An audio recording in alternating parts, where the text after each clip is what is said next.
Jamil Bitar, bonjour. Bonjour. La force française Barkhane et la force européenne Takuba quittent le Mali. C'est une bonne ou c'est une mauvaise nouvelle? C'est une très bonne nouvelle parce que c'était le souhait, le vœu de la population malienne. Mais ce n'est pas un sentiment anti-français, mais surtout un sentiment anti-politique française. Le peuple français demeure un peuple ami, un peuple frère de la population malienne. Ce départ n'a jamais été exigé ouvertement par Bamako, en dépit des paroles très dures qui ont pu être échangées ces derniers mois entre les dirigeants maliens et français. Est-ce que ce départ était souhaité malgré tout, ou est-ce que vous pensez qu'il a pris les autorités de court? Non, c'était souhaité, c'était prévisible parce que l'atmosphère était polluée. Les forces françaises n'étaient pas là pour résoudre les questions de sécurité, mais pour des raisons inavouées. Et c'est ceci qui était mis pratiquement à jour. Cette raison inavouée, ce serait, comme l'a récemment déclaré le Premier ministre de transition, Choguel Maïga, que la France et Takuba auraient eu pour projet de diviser le Mali, de le couper en deux. Le Premier ministre Choguel ne fait que relater et c'est la voix des sans-voix. En tout cas, c'est le constat fait par le peuple malien. Pour vous, l'intervention militaire française au Mali depuis 2013 est un échec? Carrément un échec, je l'ai dit à plusieurs reprises. Et même au niveau de certains politiques français, ils ont eu à l'affirmer ces derniers jours comme quoi c'était un échec. C'est un échec parce qu'il n'y a pas de résultat. Vous savez, quand un système ne marche pas, soit on revoit le système et ils l'ont revu. C'est ce qui a fait passer de Barkhane à Takuba.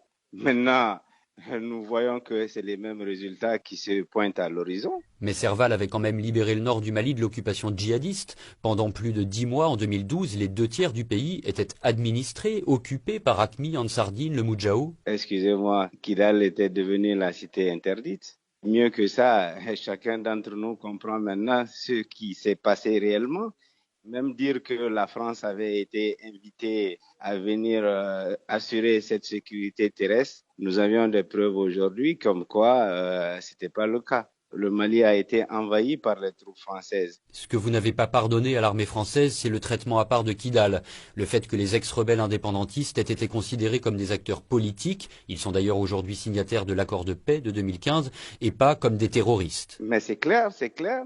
Quand on prend des armes et aujourd'hui, ces mêmes soi-disant rebelles du Nord reconnaissent carrément que la France a joué avec non seulement le pouvoir malien, mais également eux qui avaient pris les armes.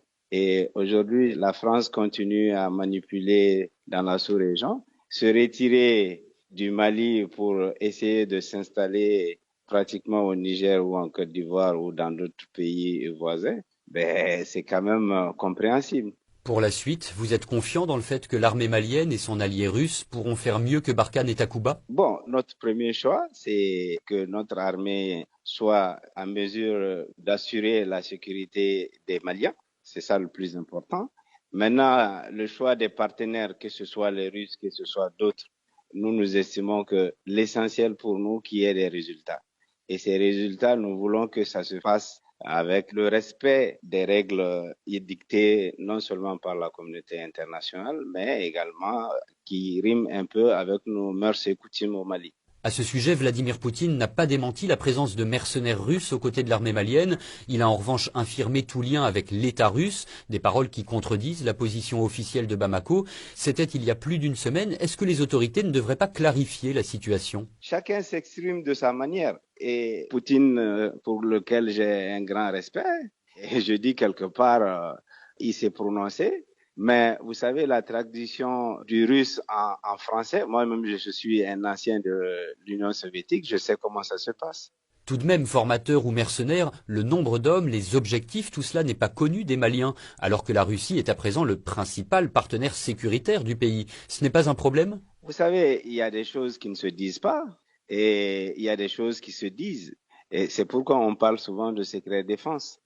Aujourd'hui, le sentiment national, c'est que il y a des résultats sur le terrain et quelque part, moi je dis Dieu merci, nous sommes en train en tout cas d'aller dans le bon sens. Ce que la France n'a pas réussi en 9 ans, 10 ans, nous sommes en train de le réussir. Il faut un peu de temps et c'est pourquoi le délai de la transition, nous avions estimé que il fallait un peu plus de temps pour régler certaines questions de sécurité avant que nous allions aux élections aussi. Jamil Bitar, merci.